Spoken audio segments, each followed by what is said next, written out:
Welcome back, listeners, to another week with Lakhi Singh, property fixer, the man extraordinaire, the entrepreneur, the man with all the answers to all your problems. We spoke last week, we had a call in. This is the second of those episodes. As we said before, these are all going to be pre-recorded. So unfortunately, we won't have the pleasure of all the live callers. But after the 15th of August, hopefully, we'll also be able to take live calls with Mr. Singh.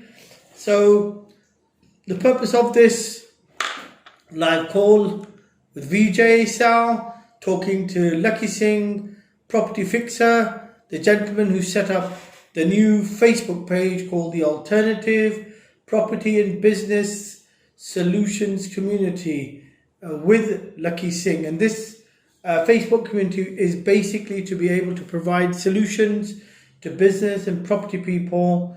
Even though the market has somewhat shrunk, it's become difficult. But Lakhi Singh, with his panel of experts, somehow are able to provide people with credible solutions to get those deals over the line. Again, hi Lakhi Singh, thank you so much for taking your time out this week to speak to all our listeners. Can you give us a shout out? Hi guys, hi everybody. Hope you're all well and staying safe. Yes, we are. As you can see, we're not able to bring Lakhi Singh into the studio, and the reason being because of the restrictions. So we are all going to be sitting in our own independent studio, and therefore it makes it easy that we don't have to wear face masks. So don't think the wearing of face masks have been avoided by us. We're not wearing them because we are isolated. But do stay safe, like Lakhi Singh says, and do follow the government guidelines to keep yourselves safe. So today, as last week, we will have a host of callers and emails. We'll try and read them all and get Lakhi Singh's input and his opinion. So for today, we've got an email that's just come in. This is from our listener. Her name is Vicky.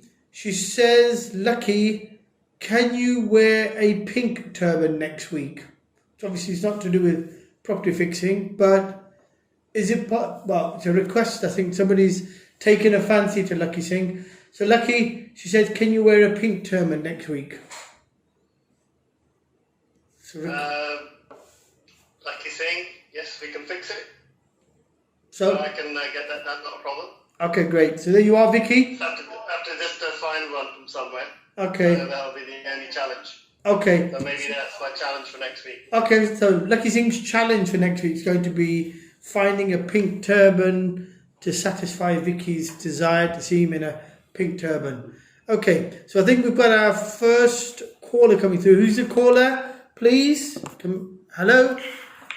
Yeah, it's Emmanuel. Manuel, yeah, Manuel, what's your question, Emmanuel? Yeah, I'd like to ask Lakhi Singh. Yeah, you like to ask him. No, ox. Yeah, you mean ask, yeah? Yeah, that's what I said. Ox, Lakhi Singh. Yeah, okay, whatever. So ask your question. I'd like to get a mortgage, Mr. Singh. What's your income? What do you do? I deliver pizzas, Chucky pizzas in Ealing, and I make 12 grand a year. So, what's the value of the property you're looking to go for then? Half a million. £500,000. Oh, well, Can Mr. Singh get me a property? Okay, so Manuel, your question is... Sweet. Right, okay.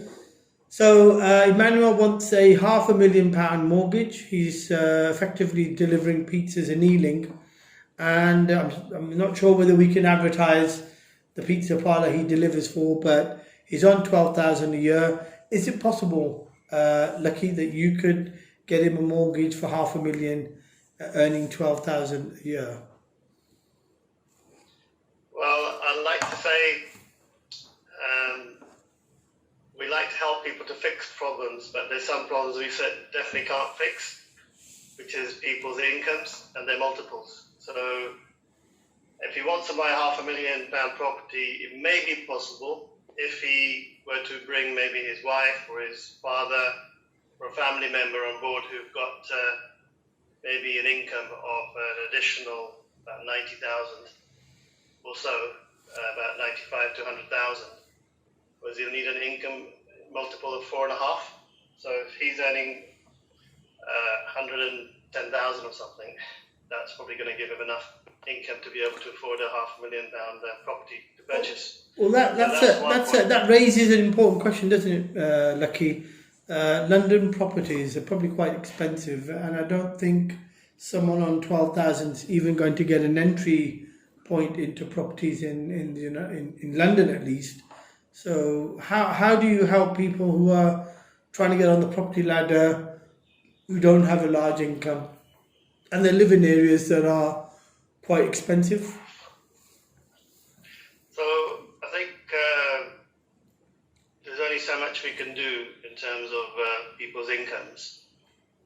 But what we can do is we can help with 4 or 5 different strategies. Number one is that we do get a lot of property sellers that want to sell their property quickly. Mm-hmm. And if we may be not able to get him a £500,000 property, but we may be able to get him a property that's £500,000 or a price that's reduced to allow him to get a bit of a discount.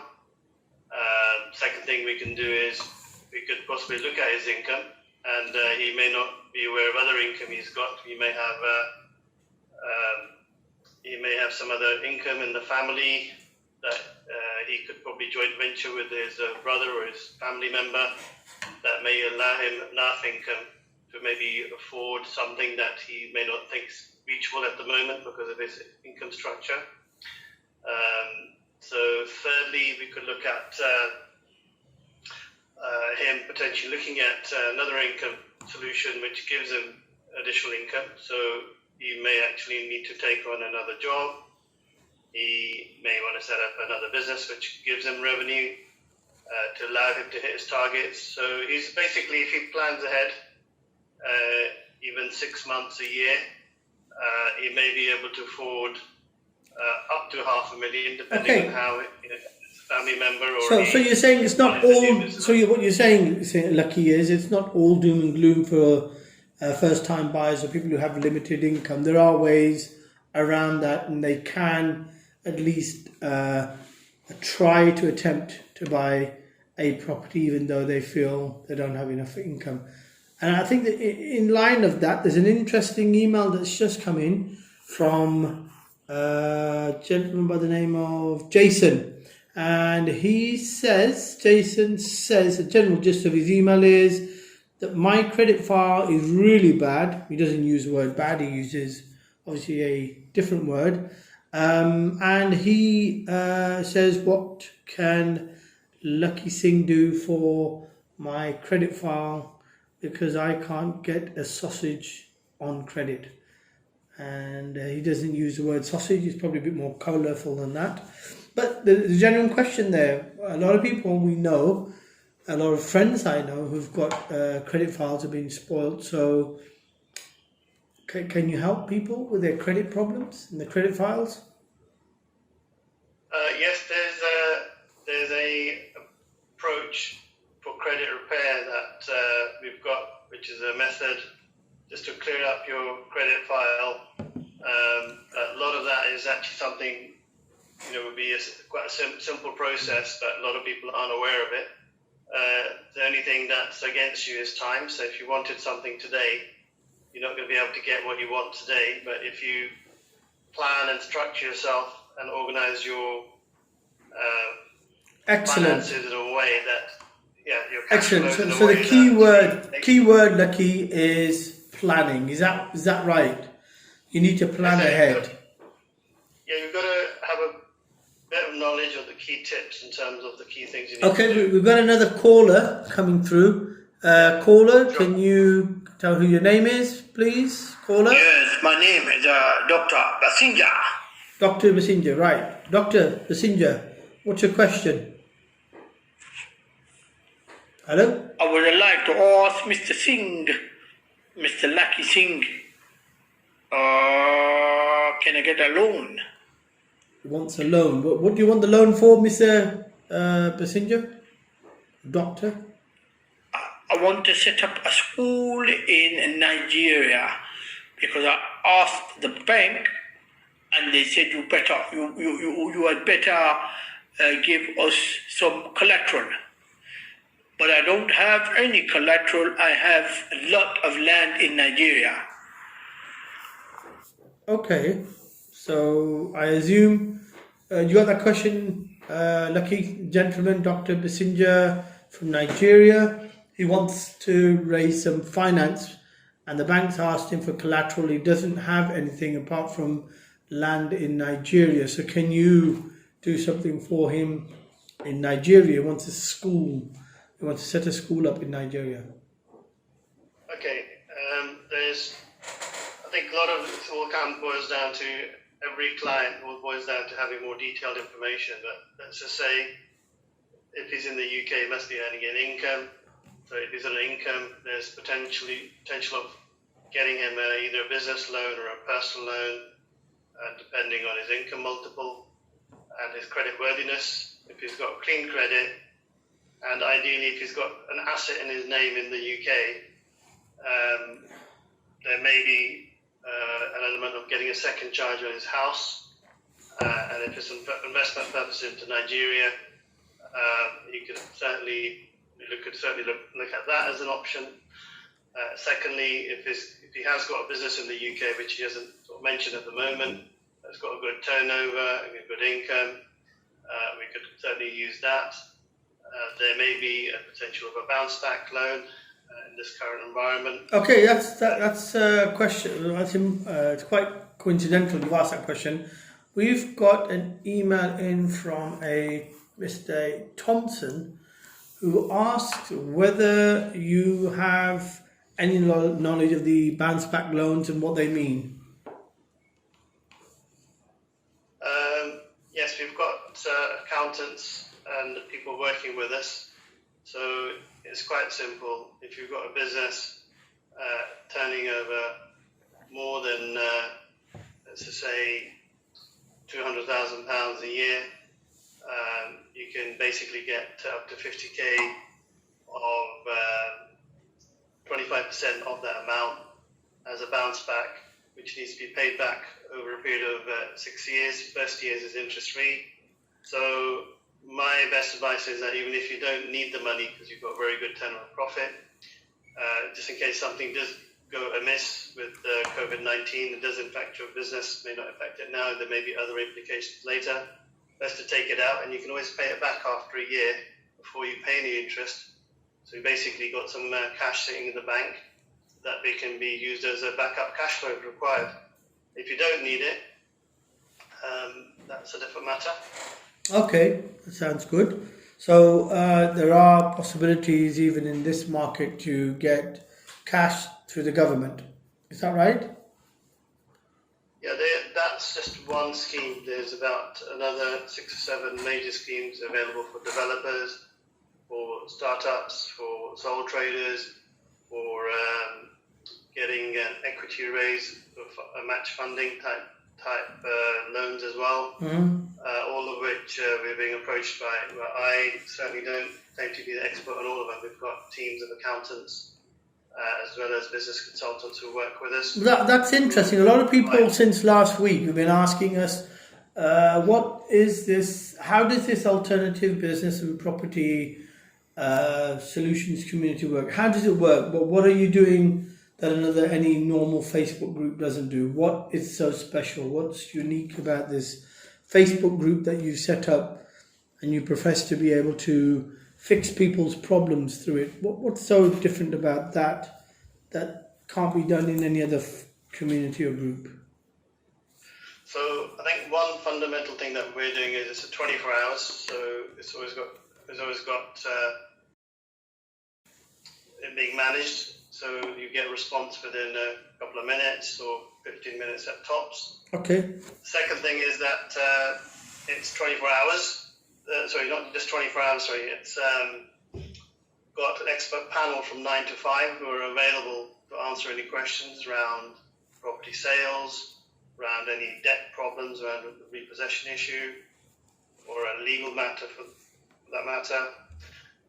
We've also got advisors related to tax or quick finance. So if you're looking for bridging loans or personal loans, or looking for a buy-to-let. And is this Facebook group? Then Is it private or is it open? What is it? Is it a so members? this is open to all. Basically, I'm throwing open all my database about also my staff. Sort of somewhat like a semi-essential service for people that are stuck with issues around business and property, but yet don't know exactly how to deal with the complex matters. So we've got about 20 to 40 people now in discussions wanting to come onto the group, also wanting to help, who realise that this could be of great benefit to their knowledge could be great benefit to 20, 40 people, what does that mean? Is that all you have in the group, or are these other people? Are these the people who are your sort of panel or stuff? What do you mean by 24? Is that the total amount of people on the group, are you saying? Or are you saying these people are coming on? So we've got a panel of 4 core people that work in the company, and then we work with lots of outsourced providers that work with us to provide services to our clients. But a lot of them also want to come on board. Some of them are lead generation experts. Some of them are business consultants helping growing companies. Some are accountants specializing on stamp duty reduction. So it's a variance, but the core team primarily is around legals, finance, tax, and providing sort of negative equity type solutions and repossession help. So those are the core teams, and then we've got subsets of teams now being devised to be rolled out over the next couple of weeks while the group's being structured for growth to help a lot more people. Okay, so it's being So I structured. think if you're out there, you've got a particular requirement, I'll be certainly listening in and taking feedback from people saying, well, I'd like to get help on this, and this. And then we'll be looking to make it quite a fluid process and trying to help the widest range of people across the UK with the most niche requirements. So the more people we can help, whether it's niche or broad, we're happy to come up to the mark and see what we can do. So every person we help. Okay, I've got an email that's come in from a Patrick. We've got a lot of emails coming in, but anything that comes in that's new and different, we like to present that rather than the common questions that are coming in. Patrick says, I've got a property portfolio of 24 properties.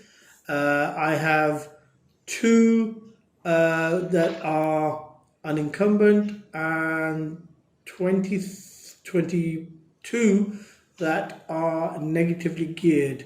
So what is there that you can do for him? Because he's got approximately a £6 million property portfolio, and he says he's negatively geared by about 2.5 million. How can you help him? Settlement or debt settlement, you mentioned that before as well, but you've not explained what that means. How can you help him settle that £2.5 million?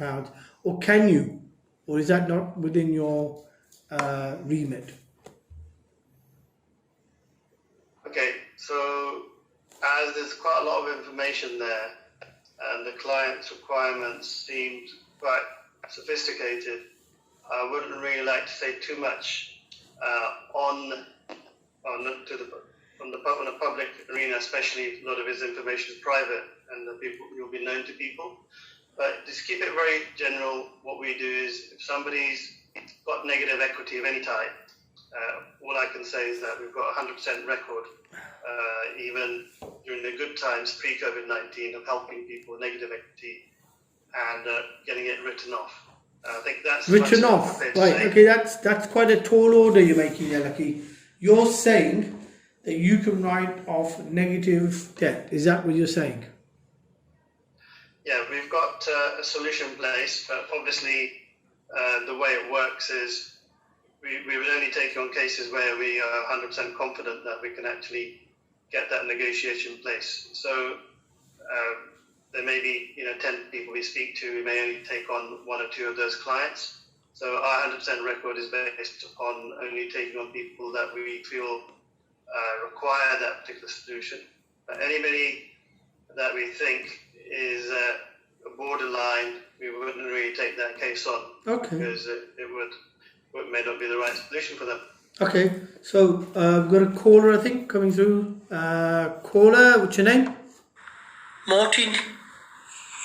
Martin. Right, okay, we've got Martin.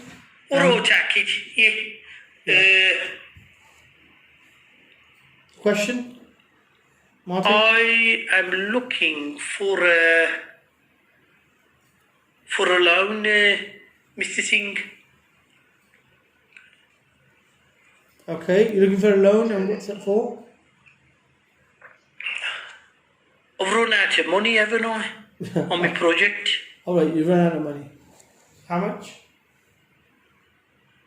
How much? About 2 million. Okay. So, did you get that question, Lakhi? Martin from the Black Country says he's run out of money on his project and he's looking for about £2 million. Do you deal at that level? Do you have that type of money available, £2 million and above? Yeah, we work with clients for anything from 50 to 100,000 getting up to 50 to 100 million. Okay. So, we're getting a lot of clients who are developers, which I presume Martin is, who basically banks have pulled some of their lending or reduced their loan to values or their drawdowns for developments. So what we're doing now increasingly is going back and having to go back and get new lending or structure the same lending into a joint venture project with a new institution. Whereas a lot of you might think there isn't a solution for that sort of thing. There are about 10 strategies that developers can deploy to help them to restructure their lending. And also, if there's a fall in the resales of their properties as well, there are lots of international buying solutions as well that are out there. Okay. That still tick the buyer's box. Okay, as well great. as the seller's box, and we can always look at that and give you an assessment of our take on it. Well, Lakhi Singh, we're going to have to call it a break for this week because we've just run out of time. Thank you so much for your time and your expertise and giving us this opportunity to talk to you every week. Hopefully, as it becomes even more apparent, we'll try to sift in all the emails in one go so we can get a bulk of emails together. Lots of people out there. We apologize, we've not been able to answer your emails or have you in on the live calls because there just isn't enough time. But the most important thing is we invite you all to go to Lakhi Singh Property Fixer website. You can go onto the website. You can actually go and join the Facebook group, which is the Alternative Business and Property Solutions Community with Lakhi Singh. And basically what they say is that you can continue to do your business and it's not going to be incumbent upon the institutions and the banks getting back online. So business as usual, as you'd say. And thank you very much, Lakhi Singh, for your time. Take care. See you next week with VJ Sal. Before you go, just a quick one. I want you to do me a favour. Can you just kindly put your hand in a cross like that for me? Oh, you mean like that? Across, so that's right. Oh, okay. So this is the new fix to sign. So every time you fix somebody's problem, we're going to be doing this. Do that, right? Okay, that sounds good. Okay, well, thanks a lot, Lakhi Singh, Property Fixer. We're going to have to call it a day. Take care. See you next week. Bye bye. Cheers. Bye bye. Thank you. Bye bye.